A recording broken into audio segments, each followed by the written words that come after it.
Hello and welcome back. In this example, we will implement a vertical sidebar menu using Tailwind. And this we can see done here.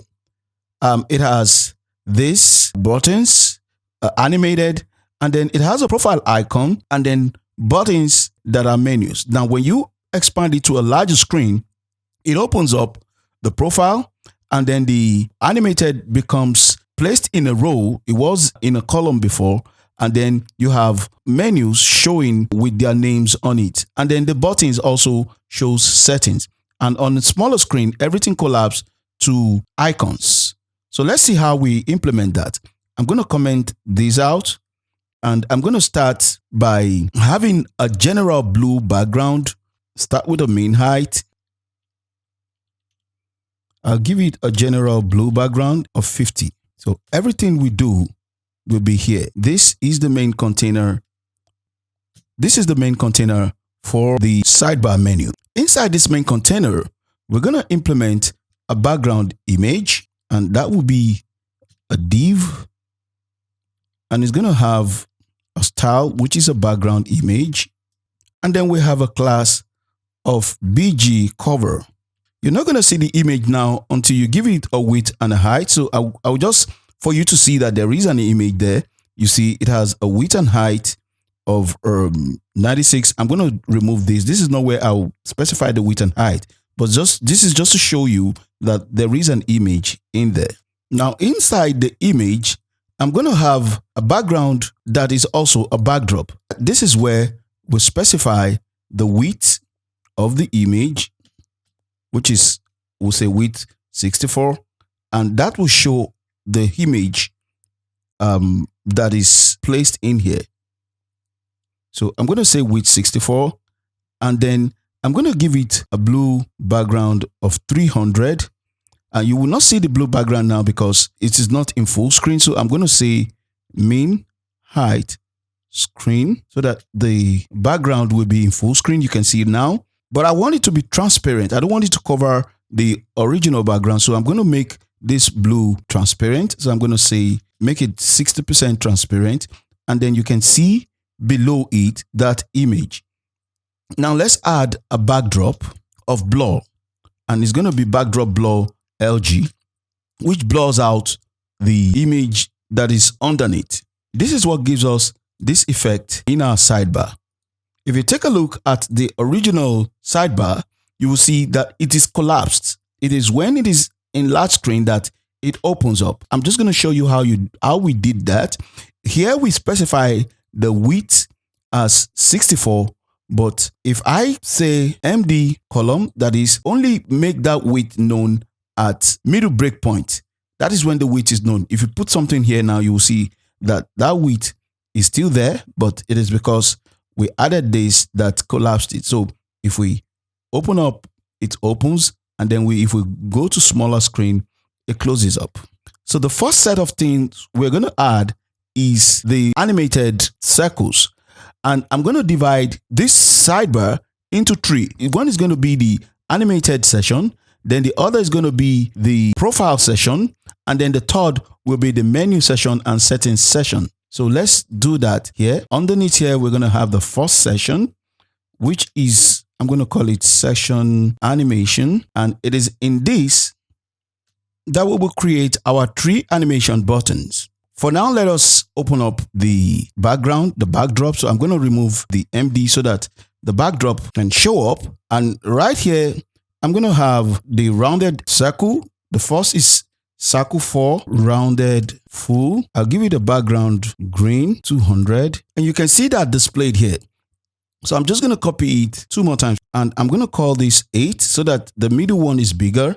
Also, I'm going to change the color, this to orange, and then the last to red. I'm going to add an animation, animate pulse for the first one. There's no animation for the second, and the third has an animation bounce, an animate bounce. And so this is bouncing, this is pulsing, and this is just there. So now let's do the layout for this. It's going to be flexed element. When the sidebar is opened, as you can see here, when it is collapsed, it is in a column. but when it is open, it turns to a row. So let's do that here. We'll say flex column. When it is collapsed and at MD, it should do flex row. And then I'm going to give it a space for the flex column, give it a space of 4. And when it is collapsed, the vertical space should be removed. The vertical space should be removed when it is on the larger screen. And then we should put an horizontal space because then it will be horizontal. Horizontal is space X4.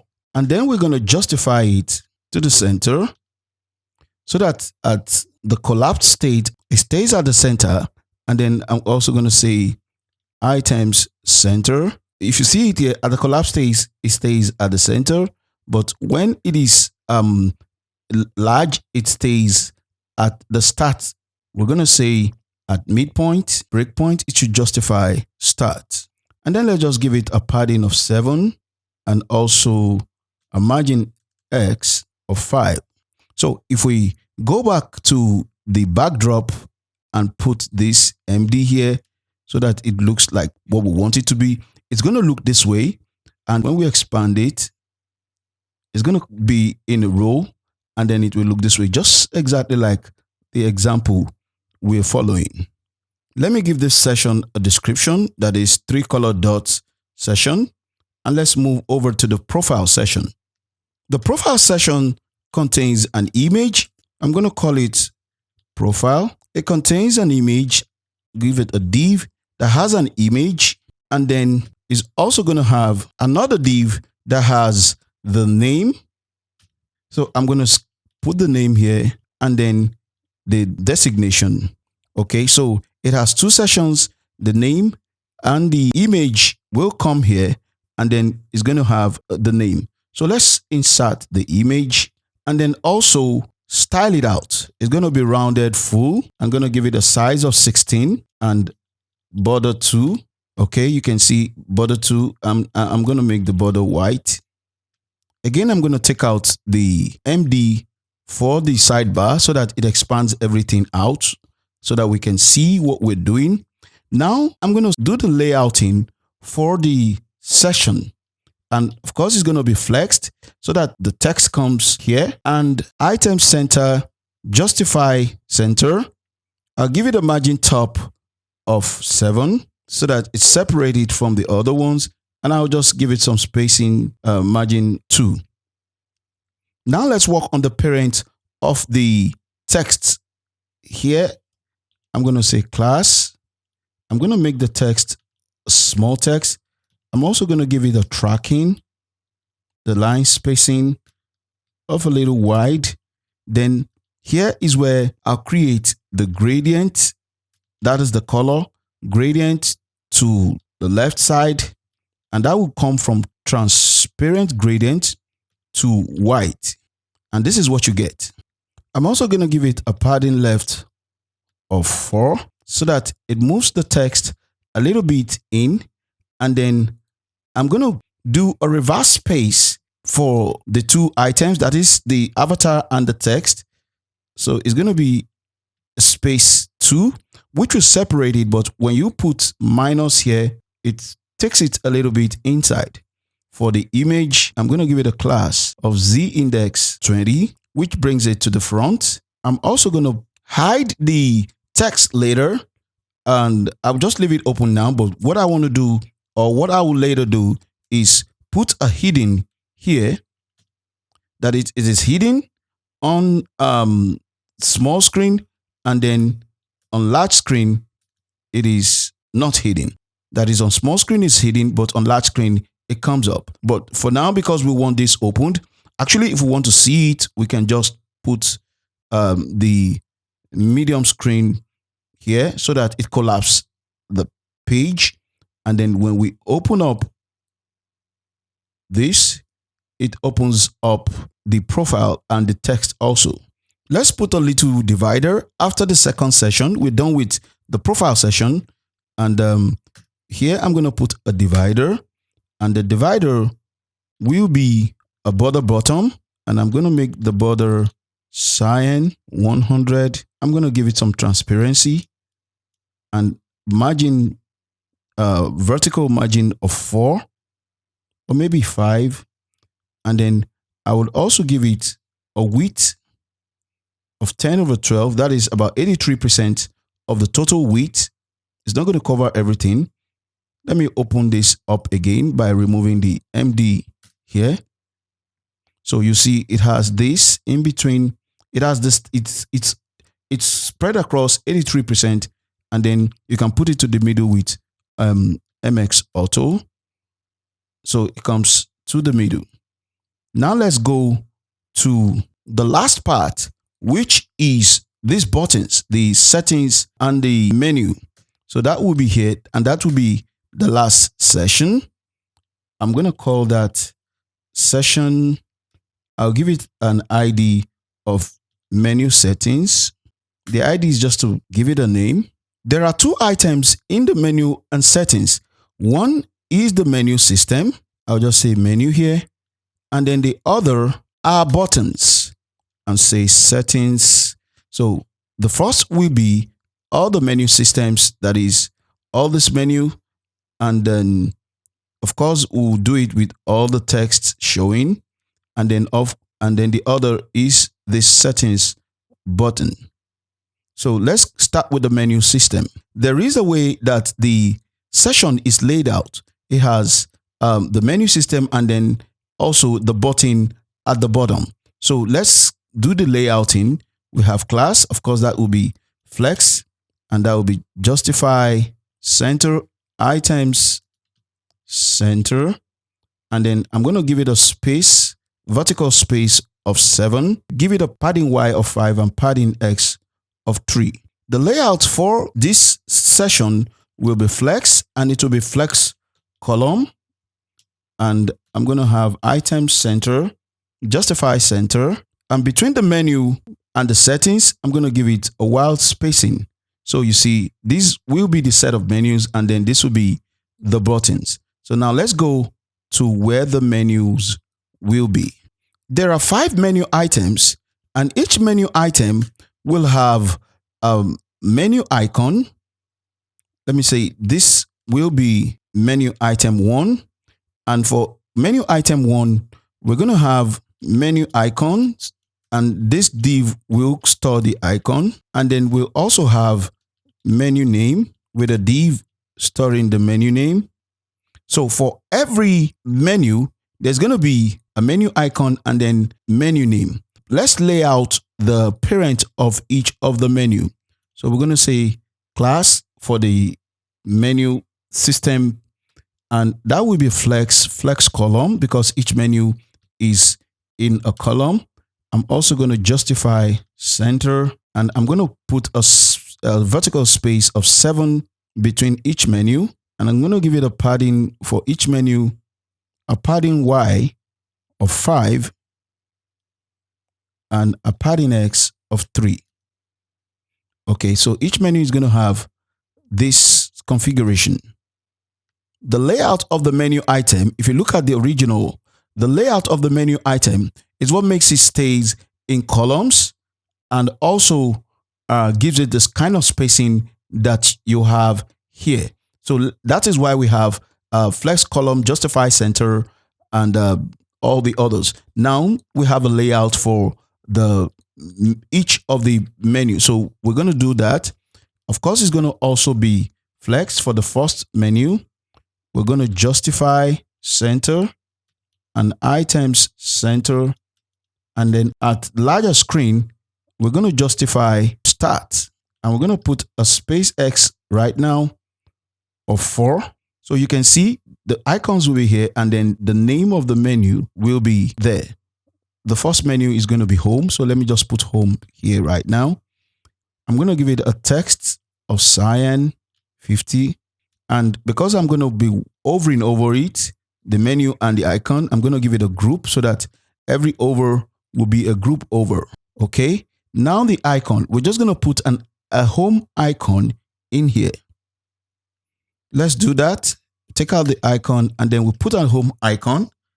And you see the icon now comes here. But of course, it doesn't have any interaction. So I'm going to do that. I'm going to say on group over on the icon, then it should scale 110, that is 10%, and give it a duration of 200. So you have this little effect.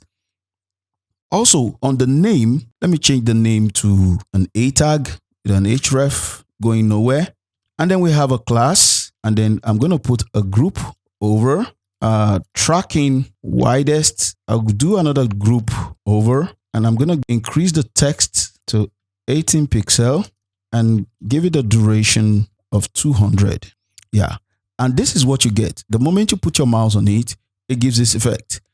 For the text, you would need to do hidden in small screen, and then in the MD screen, we'll do block. So it shows on larger screen. That is the moment we open this up, it shows. And then the moment we close it up, it disappears. You remember in the backdrop, that's where the general width is. So you see here, it is down. And when we expand, all the other also shows, the text shows. So let's collapse it. And what I'm going to do, okay, let me just open it up. What I'm just going to do is just copy for the menu. I'm going to make a copy and also change the icon so that it all looks this way. Now I have added all the buttons. I added item, the menu item 1, menu item 2, menu item 3, 4, and 5. And what that does is that it adds all this with the same effect that the first one has. And when we collapse it, it also collapses. And then the last thing we're just going to do is the settings. We're also going to add an icon. I'll put it in a div. Let me take this out. Icon here. And then I will also do for the settings, I'll put it in a span. Let's begin to style this. Let's open this up. Okay. And begin to style it. Let me move this a little bit in here so that we see it a little bit more. And let's style the button. It's going to have a border cyan of 100. The text will be white. It's going to be rounded XL. Vertical padding will be 2. General margin will be 3. I'm going to give it an over effect of border cyan 300. And at mid break point, the horizontal padding will be 5. And then vertical padding PY will be 3. And then also when it is in large screen, it should give it a width. Right now, if you increase it at large screen, it's just going to stay this way. But I want it to have a width. So at large screen, the width should be also 83%. That's 10/12. And then I'm going to make this a flex so that the icon will be on this side and then the text will be on this side. I'll put in the icon, SVG icon, and then I'm going to give the parent class for the icon and horizontal padding of 3. So this is what you get when it is on larger screen, but when we reduce to smaller screen, it collapses. But as you can see, the text is not leaving. The text is still there. So what we're going to do here is to create a class that hides the text when we are in smaller screen, and then on larger screen, it opens up the text. So this is what you get. And then you have all this also responding. And when you open it up, you get the menu opened up. So this is working like the example that we just showed you. They are basically the same. If you have other images you can use, you might want to also play around with the general look of the image below. That is the backdrop image. And this image, I have image 1. You see the way it changes? It is actually just changing to another image. Image 2, that's another image. Image 3, just to give it that general feel of the design. And we use this backdrop to maintain a blue tint on it. Let's do red and you're going to see how that also changes the way it reacts. And let me return it back to 5. I like that image better. And you can do a lot of playing around to get a better result with your vertical sidebar.